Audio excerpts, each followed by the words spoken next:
Hi, welcome to WCAX, our live guest streaming show, kicking off around 9:15. Today is a big day, obviously town meeting day in Vermont, and we're going to loop in our resident Burlington expert, Catherine Huntley, also on her last day. So, Catherine, thanks for joining us.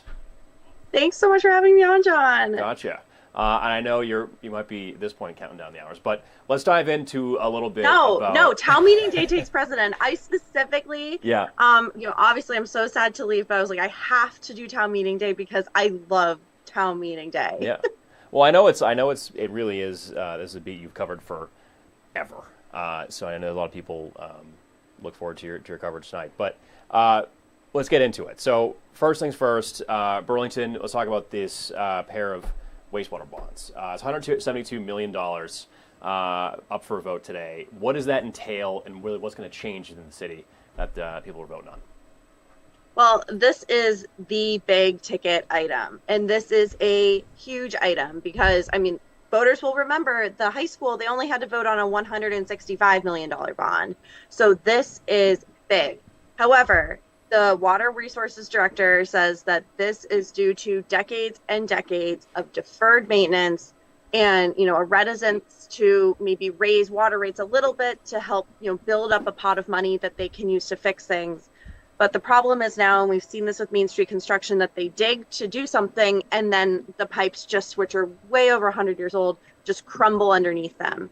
So they're hoping to do this. There's a lot of reasons. They want to keep the lake cleaner. They also want to add more capacity because, as we know, we have some really exciting housing projects coming or probably coming to Burlington, like in the South End, which could add like 1,400 units or something like that. And they need more capacity as well. So it's lake health, it's resilience of the system, it's drinking water, wastewater, stormwater, but it's also a big number. So if this passes tonight, through 2030, water rates will raise 89% and continue on. But they're not done. They actually wanted to come with a much larger water bond, water, stormwater, drinking water, all the waters.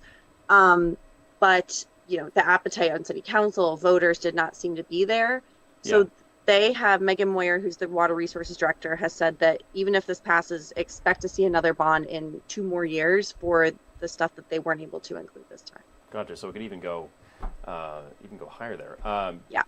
But let's talk about this third thing too, the general obligation bond. What does that entail, and what could that change, especially for police and fire? So GO bonds are pretty typical asks of cities when they just need to keep up on other infrastructure that's obviously not wastewater this time.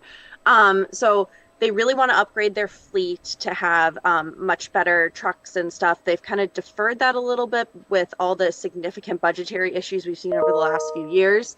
But now we're getting to a point where police and fire are really pushing back because, like, the fire station, if anyone has seen this beautiful old building downtown, which is like, when you think of a fire station, it's what you think of. But the problem is it's on the inside, it's also an antique. Yeah. And I've seen it myself. I've climbed those stairs countless times. It's you can definitely tell. Some firefighters say, like, this part of the ceiling will drop down, cement and stuff. So, and the police station also needs some significant upgrades. So that's what they're asking for. And obviously they also need some money, they say, to keep up on the aging sidewalks and bridges. So, but that's a $20 million bond. So that's $11-ish a month for the $500,000 home. But again, it adds up. Yeah, no, absolutely. And I think that's, I think a lot of times when we cover local election town meeting day, that's ultimately what it comes down to is, okay, well, how much more am I gonna shell out? But let's move on now to the balance of power. And I think this is a big issue heading into today. Some seats up in the air right now. What are those contested seats, and what can you tell me about those areas? This is a huge deal, and it's one of those interesting things because every other year they do district elections. There's 12 members on council. Yeah. Districts has 4 seats, wards have 8. So usually we find more excitement with the 8 seat ones. But here we have one incumbent, long time incumbent, Joan Shannon, who served for more than 20 years, she retired. So her seat is wide open. And the East District, which was also held by a Democrat, Tim Doherty, he vacated his seat because he was lucky enough to get picked to be a judge in the state of Vermont. So he couldn't say no to that, right? Yeah.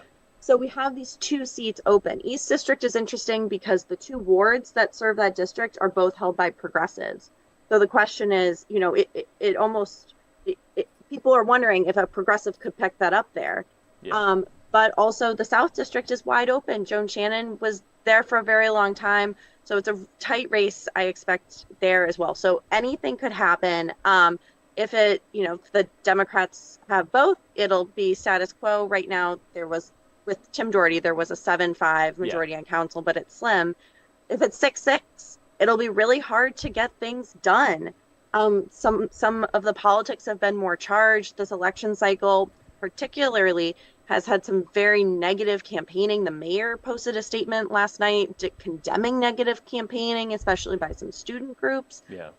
It's been really ratcheted up more than I've personally seen in Burlington's history in my 4+ years here. That's what I mean. Yeah. So if it's a 6-6 tie, it'll be hard to get things done, especially if it's in a more ratcheted up political atmosphere between Democrats and progressives. And if the progressives pull both out, it'll be much easier for the mayor to get through more progressive policies. And I don't know if there has been a progressive majority on council. So it is such an exciting day. I cannot underscore enough how much town meeting day is so fun. It sets up like the drama and the excitement and what's going to happen for the next year. So it is the best day. Absolutely. And I think what a day to have as your last day as well. And I don't want to do it for you, but I just want to know where are you going? What's the plan? So I never thought I was really going to leave Vermont because I love Vermont. I love covering the city where I live. I live in Burlington. It's been such a joy. But I really got lucky and I was offered a position in Cleveland, which is my hometown, Cleveland, Ohio, to be a reporter at the CBS station there, which is also within our company. So I'm really excited. It's sort of a journalism dream to be able to live and report on where you grew up. I was my 8th grade morning announcer, which is what got me my start in this career.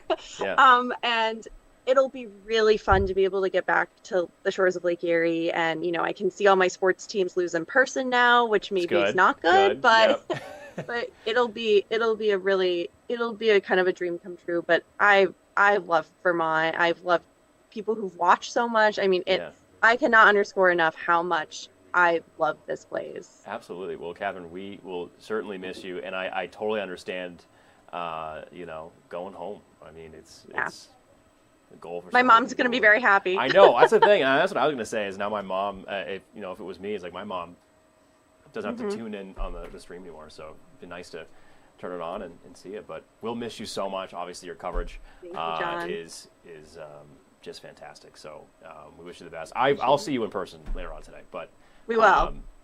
Happy town meeting day. Yeah, happy town meeting day. All right. Well, you rest up and then get in here and get to work. So cool. Thanks, John. Cool. All right, Catherine. Thanks so much for hopping on, and I'll see you later. Cool. That was Catherine Huntley again. Just put in some just incredible work over the last few years, and what a way to end it on town meeting day. Of course, we'll have tons of coverage on town meeting day as expected, and stick with us for all the latest as well. I'm going to loop in Peter now because I can't give you a good, accurate forecast as much as he could, as much as I maybe think I could. But Peter, what's up? Not too much weather-wise right now. We're pretty quiet out there, pretty cloudy. Definitely a whole lot more clouds than we saw yesterday at this time. But another thing, also a whole lot warmer than where we were yesterday at this time. As a matter of fact, good 20 to 30 degrees warmer. What's it out right now? We are sitting in the 20s and 30s, so it's not bad. Not bad at all, actually. Here's the view on satellite and radar. We'll go back a graphic and maybe maybe right here. There we go. There's the view really on didn't do satellite radar. You can see a few snow showers out across St. Lawrence County right now. Otherwise, though, a fair share of clouds across much of the area. Maybe a few breaks of sunshine out there this morning. However, for the most part, I think it's going to be a rather cloudy day. Temperatures, as I mentioned, we're back into the 20s and 30s at this point. Definitely a whole lot warmer than where we were 24 hours ago. 15 to even 35 degrees warmer than where we were at this time yesterday. We're going to continue to see that warming trend here right through the day. Today, it does come with a chance at a few rain and snow showers, in particular, especially across the far northern portions of the area. Notice the St. Lawrence Valley, the Champlain Valley, the Connecticut River Valley, warm enough where we're just talking about plain old rain out there. However, the higher elevations of the Green Mountains points east, they could continue to see a few snow showers here. Those snow showers continue through the night tonight before wrapping up into the early morning hours tomorrow. Not talking about much, if any, accumulation here for most of us. However, some of the higher terrain spots of the kingdom, as well as into the spine of the Green Mountains, could potentially pick up a trace up to an inch or two. Temperatures here through the day, climbing back into the mid and upper 30s and lower 40s. Notice how those temperatures even continue to rise here as we head towards this evening and tonight. That means as our next system makes its arrival here into the day tomorrow, it's going to be in the form of just plain old rain out there. Heavier and steadier rain showers at times, especially as we head through Wednesday afternoon. Begin to see the showers become a bit more scattered in nature as we head towards Wednesday night and into the day Thursday. Thursday, the temperatures actually continuously get cooler here through the day Thursday. That actually means we start to mix in more and more snow showers, especially as we head towards Thursday afternoon and Thursday evening. In terms of how much rain we're talking about, generally going to say a widespread half an inch to potentially maybe an inch plus in some locations, especially across northern Vermont. Couple that with the warmer temperatures that we'll be talking about tomorrow. Basically, we're all back into the 40s here tomorrow afternoon. A lot of the locations, especially the Champlain Valley, southern Vermont, up to Connecticut River Valley, even potentially flirting with that 50-degree mark come tomorrow afternoon. So that does mean we will keep an eye on some of those area rivers at this point. Not expecting anything in terms of widespread flooding, but we will keep an eye on a few possible ice jams on some of those area rivers. What do those ice jams mean? Well, if we do see an ice jam, we could see some of those rivers spike quite quickly, maybe into minor flood stage here. That's something that we'll be watching closely here for both tomorrow as well as into the day on Thursday. Following that, we're actually cooler here as we head towards the end of the week. Friday, we're back into the 30s. A few snow showers possible for Saturday and Sunday. Temperatures upper 20s, low to mid 30s. We'll stay quiet here to start off next week as well for Monday. Did want to show you this real quick as well. This is looking out past the 7-day forecast, the 8 to 14-day temperature outlook. Notice that you'll see temperatures actually favored to return back above normal here as we head towards midweek next week. I think as we head towards midweek, we could actually be talking the 40s and 50s once again. It's almost 50 tomorrow. Yep, almost 50 crazy. Tomorrow. It'd be nice if it wasn't coming along with rain. But yeah. Well, you can't always get exactly what you want, so it's all right. But I think as far as today goes, people getting out to the polls and all that, they'll fare pretty well. Yeah, not looking too bad. Yeah. Like I said, I don't know what I was going to say. like I said, I don't know. I think that said, stick with us, of course, for all of our town meeting day coverage today and tonight as well. Catherine, of course, will have some. Yep. Great. And be here all day. Well, the results tomorrow. So, we're live at noon as well, too. Yep. So, complete coverage. So stick with us. Of course, you can see Peter and I at noon. All of our stuff on WCAX.com and our evening shows. Results tomorrow. Yep. So, yep. All right. Till then, take care.